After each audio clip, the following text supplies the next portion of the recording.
जैसे जैसे विधानसभा चुनावों की घड़ी नजदीक आ चुकी है, वैसे वैसे राजनीति सरगर्मियां तेज होने के साथ साथ हरियाणा के अंदर आज हर राजनीति पार्टी एक्शन मोड में नजर आ रही है। आने वाले विधानसभा चुनावों को देखते हुए भाजपा को, जी हां, भाजपा को मात देने के लिए, भाजपा को आईना दिखाने के लिए आज राजनीति पार्टियां गठबंधन करती नजर आ रही हैं। और हाल ही में हरियाणा के अंदर इनेलो और बसपा के गठबंधन की जो पार्टी बनी है, आज उसकी एक बड़ी झलक यमुनानगर के जगाधरी अनाज मंडी में देखने को मिली। आज जनता इस गठबंधन की पार्टी में कितना विश्वास दिखा रही है, उसकी एक बड़ी तस्वीर देखने को मिली है। लेकिन आज दूसरी पार्टियों की तरह इनेलो और बसपा के गठबंधन की पार्टी जनता के मुद्दों को लेकर जनता के बीच में जाती तो नजर आ रही है, लेकिन बड़ी बड़ी घोषणाओं के साथ आज जनता के साथ मिलकर बड़ी बड़ी सभाएं करती नजर आ रही है। देखते हैं आने वाले विधानसभा चुनावों में दोनों पार्टियों के गठबंधन में जनता कितना विश्वास दिखाएगी और जनता कहां तक हरियाणा की राजनीति में इन दोनों पार्टियों के गठबंधन के सर पर जीत का परचम सजाएगी। स्वागत करती हूं सबसे पहले मैं अपने चैनल पर आपका, क्योंकि कीमती समय दे रहे हैं आप। धन्यवाद। इनेलो और भाजपा का गठबंधन जो हुआ है सर, जनता के बीच में आप जा रहे हैं, जनता के मुद्दों को लेकर बड़ी बड़ी घोषणाएं जारी हैं। किस तरह से आप जनता मतलब हरियाणा के अंदर अपने इस गठबंधन की पार्टी को देख रहे हैं? हमने गठबंधन के बाद संयुक्त बैठकें शुरू करी। 10 के 10 लोकसभा की बैठक करेंगे। 2 की हमने अब तक कर ली। आज आपके अम्बाड़ा की यमुनानगर जगाधरी में बैठक थी। हमने तो कार्यकर्ताओं की बैठक बुलाई थी कि आपस में कार्यकर्ताओं की बैठक में आगे की रणनीति तैयार की जाए, आगे कैसे मिल करके उन्होंने विधानसभा के चुनाव में अपनी भूमिका निभानी है और उनको जिम्मेवारी दी जाए। लेकिन आपने आज देखा होगा वो कार्यकर्ता की जो बैठक थी वो रैली में तब्दील हो गई थी। मतलब जितने लोग अंदर थे उससे 2 गुना लोग ज़्यादा बाहर थे और सब में बहुत उत्साह था। सबसे बड़ी बात ये थी कि बैठक हमने बुलाई थी 11 बजे और बहुजन समाज पार्टी के जो कोऑर्डिनेटर हैं, जिनकी बहन मायावती जी ने यहाँ ड्यूटी लगा रखी है हरियाणा में, जो आकाश आनंद, वो लेट आए, दिल्ली से आए। उनकी कोई रास्ते के अंदर एक और कार्यकर्ताओं की बैठक रख ली गई, उसकी वजह से वो थोड़ा लेट हो गए और लेट भी 3 बज गए। जो 11 बजे की बैठक थी वो 4 बजे ख़त्म हुई। उसके बावजूद भी हजारों की संख्या में लोग थे, बहुत उत्साह था। मैं एक बात गारंटी से कह सकता हूँ कि आपकी यमुनानगर की 4 सीटें हैं, हम चारों की चारों जीतेंगे और मार्जिन के साथ जीतेंगे। अगर यमुनानगर की चारों जीतते हैं तो फिर आप ये मान के चलो कि बहुत बड़ा परिवर्तन आ जाएगा और हर हालत में इंडियन नेशनल लोकदल पार्टी और बहुजन समाज पार्टी की सरकार प्रदेश में बनेगी। आज की इस बैठक के बाद जहां आपके चैनल, आपके अखबार अपनी कलम से जिस ढंग से लिखेंगे, दिखाएंगे, वहीं कांग्रेस और बीजेपी की पैनी नज़र है हमारे ऊपर। आपने देखा नहीं, जब से हमारा गठबंधन हुआ है तब से दोनों में बहुत ज़्यादा चिंता है। जो लोग हमें वोट काटू कहते थे, अब उनको लोगों ने बोलना सिखा दिया, अब उनको तमीज़ आ गई। थोड़े दिन और को जैसे जैसे चुनाव नज़दीक आएगा बहुत कुछ बदलेगा। यमुनानगर में पूर्व विधायक दिलबाग सिंह का अगर हम उनका जिक्र करें या बात करें तो उनसे बड़ा डर रहता है उन्हें। ऐसी क्या बात है दिलबाग सिंह जी में कि लगातार कोई ना कोई इस तरह के हथकंडे अपनाते हैं कि कभी कुछ कर दिया जाता है, कभी कुछ? किस तरह से आप देखते हैं? उनकी अपनी पहचान है। आदमी कोई पैसे से बड़ा नहीं हो सकता,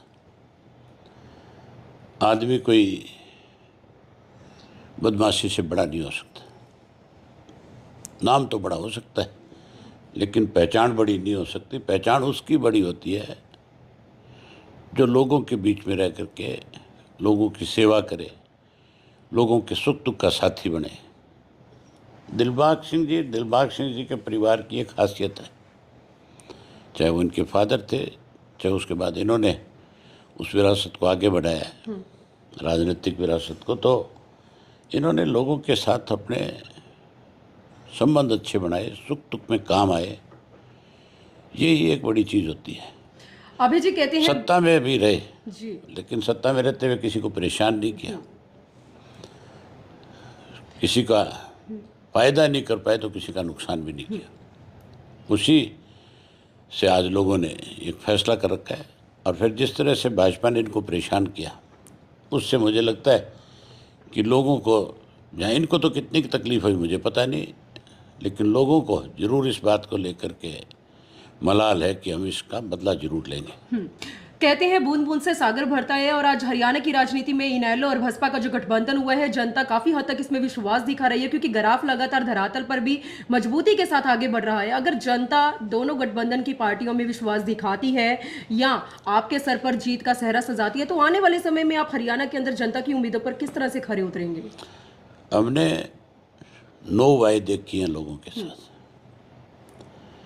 चौधरी देवीलाल ने जो वायदा, जब कभी भी लोगों के बीच में कोई भी बात कही, जब उनको समय मिला उन्होंने उसको पूरा किया। चौटाला साहब ने भी जो बात जबान से निकाली उसको पूरा किया। हम उनकी नीतियों को आगे बढ़ा रहे हैं। हमने जो वायदे किए हैं 9, उन सबको पहली कलम से पूरा करेंगे। आम आदमी खुशहाल हो, आम आदमी को ज़्यादा से ज़्यादा सुविधाएं मिले, वो सारे काम करेंगे। मुझे उम्मीद है लोग हमारी बात पे विश्वास करेंगे, भरोसा करेंगे, और हर हालत में 10 साल कांग्रेस के शासन को भी देखकर 10 साल बीजेपी को भी देख लिया। अब की बार बदलाव लाएंगे और इंडियन नेशनल लोकदल पार्टी और बहुजन समाज पार्टी की सरकार बनाएंगे। अभय जी, आपने बीजेपी और कांग्रेस पार्टी की बात करी है, ये नेशनल पार्टीज हैं। क्या लगता है आपका जो गठबंधन है, ये आने वाले विधानसभा चुनावों में हरियाणा के अंदर दोनों पार्टीज को मात दे पाएगा? खास के अंदर अब विधानसभा चुनावों में नारा है घर घर के अंदर कमल के फूल को खिलाने का। क्या लगता है कमल का फूल खिल पाएगा? 75 पार का भी नारा दिया था जी, 40 पे रुक गए थे। कुछ स्वार्थी लोगों थे जिन्होंने इनकी सरकार बना दी, चला दी। कांग्रेस ने 70 पार का नारा दिया है, और ये मान के चलो जो नारे दे करके चुनाव जीतना चाहते हैं वो कभी सक्सेस नहीं हुआ करते। विश्वास जीतना जरूरी है। विश्वास इंडियन नेशनल लोकदल पार्टी पे लोगों का, हम विश्वास जीतेंगे। अभय जी, मैं 2 मेन प्रश्न का उत्तर अपने चैनल पर अपनी जनता के सामने आपसे सुनना चाहती हूँ। सबसे पहला क्वेश्चन है बीजेपी के लिए, दोनों क्वेश्चन खैर बीजेपी के लिए ही है। सबसे बड़ी बात कि बीजेपी सरकार का पूरे देश भर के अंदर नारा था सबका साथ सबके विकास का, लेकिन हाल ही में सावन के महीने में आपने देखा, आप जानते हैं कि 1200 करोड़ की लागत से जो सांसद बनाई गई उसमें भी पानी टपकने लगा। किस तरह से आप देख रहे हैं, क्या सबका साथ सबके विकास का नारा वाकई में ही सफल होता नजर आया? जिसमें चलो ये कोई बड़ी बात नहीं है। लीकेज तो किसी भी मकान में हो सकती है। कोई भी नई चीज़ बनती है उसमें संभाविक है कि कोई छोटी मोटी कमी कहीं रह गई होगी, समय आने पर उस चीज़ का पता लगता है। इसको उस नज़र से नहीं देख सकते आप। संसद भवन बहुत अच्छा बना है, बारिश ज़्यादा हुई, पानी आ गया, लीक हो गया, ये फजूल की बातें हैं मेरे हिसाब से। इनका कोई मतलब मकसद नहीं है। हाँ, सबका साथ सबका विकास के साथ एक चीज़ और जोड़ी है भाजपा ने, सबका विनाश। आज पूरे देश का विनाश कर दिया। आज पूरे देश के लोग इनकी गलत नीतियों की वजह से परेशान हैं। इसीलिए तो 400 पार वाले 240 पे आके रुक गए। ये तो कांग्रेस का इनको शुक्रिया अदा करना चाहिए, जिन्होंने नीतीश जी को, जिस कांग्रेस ने इंडिया गठबंधन में शामिल नहीं होने दिया, हमें इंडिया गठबंधन का हिस्सा नहीं बनने दिया, आज उसी की वजह से ये सत्ता में है। जी एक चीज से आप भी बहुत भली भांति वाकिफ होंगे कि हरियाणा के फतेहाबाद में अभी कुछ ही दिन पहले हरियाणा के सीएम नायब सैनी ने जहां पर बीजेपी के 10 साल के कार्यकालों के बारे में जिक्र करना था, उस पर टिप्पणी करनी थी या जनता के बीच में उन चीजों को बताना था, वहीं पर वो कांग्रेस पार्टी के कार्यकाल का जिक्र करते नजर आए। अटपटा नहीं लगा कि हरियाणा का सीएम कांग्रेस की घोषणाएं या कांग्रेस के बारे में बात कर रहा है? सीएम है कहाँ? सीएम नहीं है, ये तो थोपा हुआ है लोगों के ऊपर, डमी है। आज भी चीफ मिनिस्टर, आज भी सरकार जो है वो या तो केंद्र चला रहा है या मनोहर लाल खट्टर चला रहे हैं। सैनी तो सिर्फ एक नाम है कि मुख्यमंत्री है, इससे ज़्यादा कुछ नहीं। एक और चीज़ बहुत ज़्यादा मतलब हर जगह वायरल हो रही है कि बसपा और इनेलो के गठबंधन के साथ किसी और पार्टी का भी गठबंधन हो सकता है। कहाँ तक सच्चाई है इस बात में? कुछ नेता हमारे साथ और जुड़ेंगे, थोड़ा समय है, बातचीत चल रही है, जैसे होगी बताएंगे। सर, यमुनानगर में इनेलो पार्टी से जनता बहुत सी उम्मीदें लगाई बैठी है, तो आप हमारे यमुनानगर के जितने मेरे व्यूवर्स आपको मेरे चैनल पर लाइव देख रहे हैं, उन्हें कुछ मैसेज देना चाहेंगे हमारे चैनल के जरिए? यमुनानगर के लोगों को हमारे से इसलिए ज़्यादा उम्मीद है कि यमुनानगर को जिला बनाने वाली भी इंडियन नेशनल लोकदल पार्टी है, चौधरी ओम प्रकाश चौटाला जी ने बनाया था। उसके बाद यमुनानगर के अंदर एक बाई इलेक्शन हुआ था 2002 में 3 में, मैं उस वक्त उस इलेक्शन का इंचार्ज था। उससे पहले यमुनानगर में डेवलपमेंट नाम की कोई चीज़ नहीं थी। जितनी डेवलपमेंट हुई वो हमारे वक्त में हुई। इसलिए लोगों को ये उम्मीद है कि अगर इंडियन नेशनल लोकदल पार्टी जीतती है, सरकार बनती है, तो हमारे यहाँ डेवलपमेंट होगी।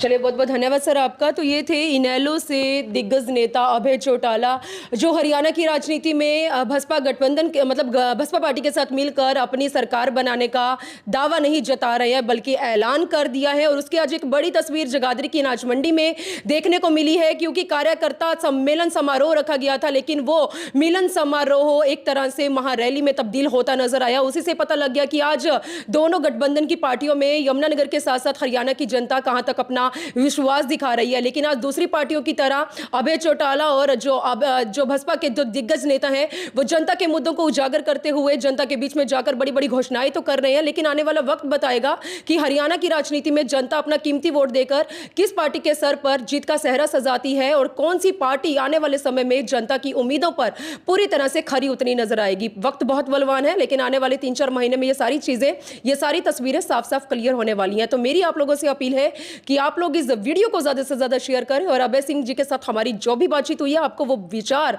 जैसे भी लगे हमारे यमुनानगर सिटी न्यूज चैनल के कमेंट बॉक्स में कमेंट कर अपनी राय भी जरूर बताएं। वीडियो जर्नलिस्ट मनप्रीत के साथ यमुनानगर के पूर्व विधायक दिलबाग सिंह के निवास स्थान से मनदीप कौर की रिपोर्ट।